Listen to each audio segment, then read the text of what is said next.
Aujourd'hui, l'objet de la chronique va concerner les tensions émotionnelles psychologiques et l'économie d'énergie.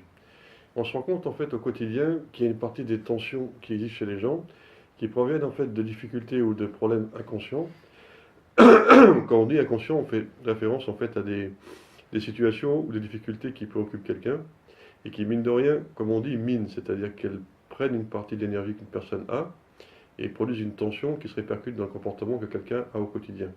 On va prendre l'exemple de quelqu'un qui a un problème familial ou professionnel. Ce problème, dans la mesure où il n'est pas résolu, va créer une forme de déperdition d'énergie, au sens où la personne, dans son quotidien de travail ou alors familial ou autre, va continuer dans une zone du cerveau à réfléchir à ce problème-là, ou plutôt à prendre l'énergie qui est là et à essayer de ruminer à trouver une solution. Et cette forme de fonctionnement qui est très courante provoque en fait une diminution d'énergie, une moins grande concentration au quotidien et capacité à réagir utilement dans les situations qu'on peut traverser. D'où l'utilité de comprendre deux choses. D'abord, une compréhension qui est active et qui est utile, pas seulement intellectuelle, mais plutôt réelle et organique, dans le sens où, quand on a une difficulté, de se rendre compte que plus une personne s'habitue à la voir devant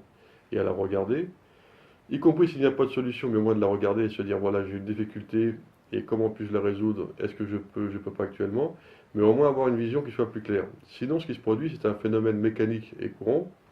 Il y a une zone du cerveau qui rumine dessus, qui essaie de trouver une solution. Mais comme cette zone fonctionne de manière inconsciente, il n'y a pas réellement de solution puisqu'il y a plus la production d'une tension qui est énergétivore et qui ne produit rien d'utile. C'est ce qu'on appelle une perte d'énergie. L'économie d'énergie passera plutôt par le fait de se dire à soi-même, par exemple, j'ai une difficulté mais j'ai pas de solution, je verrai quand j'aurai une solution. Dans ces cas-là, il y a une plus grande disponibilité d'énergie et une capacité à rentrer en relation au présent avec les situations et les gens, qui fait que notre perception des situations, notre manière de réagir ne sera pas influencée par un problème qui date de un jour ou de 2 jours et qui continue à consommer et à prendre une énergie qui serait utile autrement. Comme on peut le voir souvent, une personne va réagir, on va dire, de manière hyper réactive ou avec un taux d'émotion élevé, non pas du fait de la situation réellement, mais plutôt parce qu'il y a une telle tension interne qui est liée à un problème un peu plus ancien,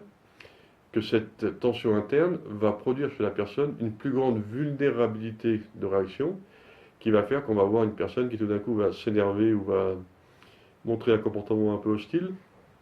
alors qu'il n'y a pas lieu d'être en fait à se protéger ou à réagir de manière un peu élevée ou frontale, mais c'est uniquement l'influence inconsciente mais réelle qui agit sur la réaction de la personne et qui produit une réaction qu'on peut dire pas juste ou un peu déplacée. Donc le propos, c'est d'inviter et de vous inviter à comprendre qu'il y a une partie de la perte d'énergie qui vient de situations inconscientes qui prennent et qui consomment de l'énergie et qui influencent nos réactions au quotidien et dans la vie de tous les jours. D'où le fait que régulièrement on parle et on transmet l'idée d'essayer d'être au présent et d'être présent en situation. Le fait d'être présent diminue en fait cette fonction énergétivore et aide en fait à être en relation directe avec les situations et en même temps d'être en capacité d'absorber l'énergie courante est absolument nécessaire. Plus une personne développe cette capacité à prendre et à chercher de l'énergie au quotidien à travers ce qui peut être beau, je ne sais pas, un arbre, un visage, un son, peu importe, ou une situation, une idée, un sentiment, des différents supports et des points d'énergie, plus une personne est au présent et a cette capacité d'absorber. Sinon, le phénomène différent qu'on observe souvent, la personne est moins présente, elle est un peu prise dans un état semi-hypnotique par des problèmes inconscients. De ce fait-là, elle n'est pas en connexion utile et présente avec une situation. Et du même fait aussi, sa capacité d'absorber et de prendre une énergie qui est présente et qui est là constamment, à travers un regard, comme je disais, un son, une image, peu importe, la capacité à absorber baisse beaucoup. Donc c'est un schéma, le schéma d'être présent et d'absorber l'énergie est un schéma extrêmement gagnant. Le schéma plus perdant, c'est de rester bloqué et figé dans une tension inconsciente qui prend de l'énergie et qui en même temps diminue la capacité à absorber et à se nourrir des situations et des différents contextes qu'on peut traverser. Donc vous avez une double situation qui en fait n'en fait qu'une. C'est le fait d'un côté de perdre de l'énergie, donc de ne pas pouvoir en économiser, du fait d'être tenu et d'avoir les mains un peu prises par des tensions émotionnelles inconscientes qui créent une perte d'énergie. et donc en même temps ne permettent pas d'économiser et d'épargner une énergie qui est absolument nécessaire, en étant connecté de manière présente aux situations quotidiennes. C'est un phénomène qui est très courant et qui concerne la vie quotidienne de chacun, situation familiale, professionnelle, peu importe. Et on le retrouve parfois dans les familles quand on voit quelqu'un, quand les gens se connaissent bien du fait de leur proximité affective ou émotionnelle. On voit quelqu'un, on va dire qu'il n'est pas dans son assiette, que ce soit un parent ou un proche, peu importe. Quand on dit ça, en général, on veut dire que la personne n'est pas tout à fait présente, c'est-à-dire qu'elle paraît un petit peu occupée ou préoccupée. Ça veut dire par là qu'en fait, il y a quelque chose qui rumine et qui produit une perte d'énergie chez la personne parce qu'elle est préoccupée par une situation, par un problème. Du coup, elle n'est pas présente. Du coup, sa connexion aux situations, avec un potentiel positif réel, sera beaucoup plus faible du fait de cette déconnexion qui est liée à une connexion passive, à un état de tension inconscient. Donc, quand la personne connaît l'autre personne et lui dit, écoute, tu n'es pas tout à fait dans ton assiette, ça veut dire, je ne te sens pas ou tu n'es pas tout à fait présent. Ce qui est une indication sympathique, positive et utile, d'inviter à la personne à se reconnecter, à se recentrer et à se représenter en étant en contact avec ce qui est là et ce qui peut être utile. Et ce schéma est hautement valorisant et hautement positif. Maintenant, la question utile, c'est de demander comment on peut transmettre à quelqu'un le sentiment, l'idée, la compréhension réelle du fait de quitter des zones de tension inconsciente pour se reconnecter avec un présent utile et positif et absolument nécessaire. C'est pas nécessairement par un discours, on va dire à quelqu'un ça sert à rien de ruminer, et c'est plus d'être là, regarde si se passe bien, ou mets ton problème sur un papier, ce qui est juste. Mais quand une personne est dans un état de préoccupation interne et plutôt inconscient,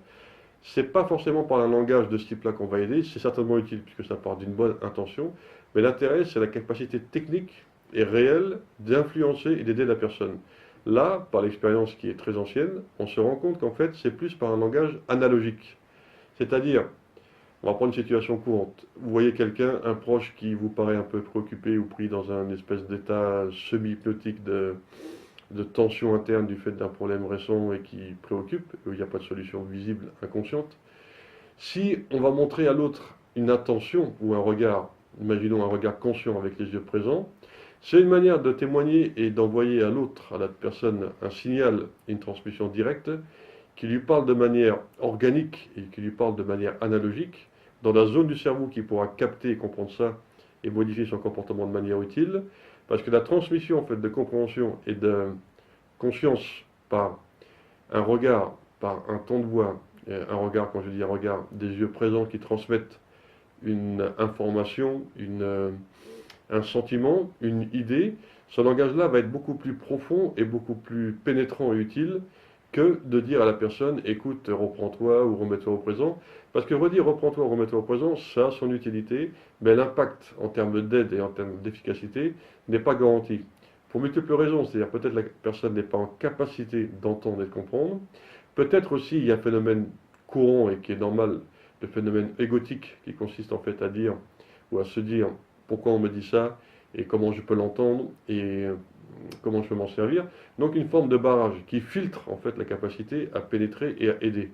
Donc dans ces cas-là, le langage analogique par le mouvement par exemple, par le style d'expression, par le regard, par le ton de voix, par différentes choses de ce type-là, le langage plus indirect aura une capacité en fait d'aide et d'influence beaucoup plus positive. Donc l'idée est celle-là, un langage plutôt analogique, ce qui permet aussi en même temps, dans l'idée d'économie d'énergie, si quelqu'un vous voit dans une ligne de comportement qui est plus une ligne d'apprendre et à montrer une forme d'économie d'énergie, là vous transmettez à l'autre personne un savoir de manière organique et de manière réelle, comme quoi apprendre à économiser son énergie, c'est quelque chose qui est possible et qui est souhaitable. On ne dit pas à l'autre c'est souhaitable, c'est possible, on ne lui fait pas un discours qui n'est pas forcément nécessaire, mais on lui montre de manière directe que le comportement économique en termes d'énergie est rentable, c'est-à-dire que ça procure du bien-être, ça nous permet d'être présent aux situations et d'avoir une capacité de réflexion, d'action et d'inspiration par rapport à la résolution de problèmes qui est bien plus élevée. Donc, la transmission d'économie, d'énergie, la baisse de préoccupation par des tensions émotionnelles inconscientes, cette idée-là, ce sentiment-là, se passe plus par une attitude personnelle qu'on transmet de manière indirecte à l'autre, par notre façon d'être, que l'autre capte de manière absolument profonde et absolument fonctionnelle. Et dans ce schéma-là, vous verrez que l'action aidante, l'influence aidante est nettement plus positive et fonctionnelle.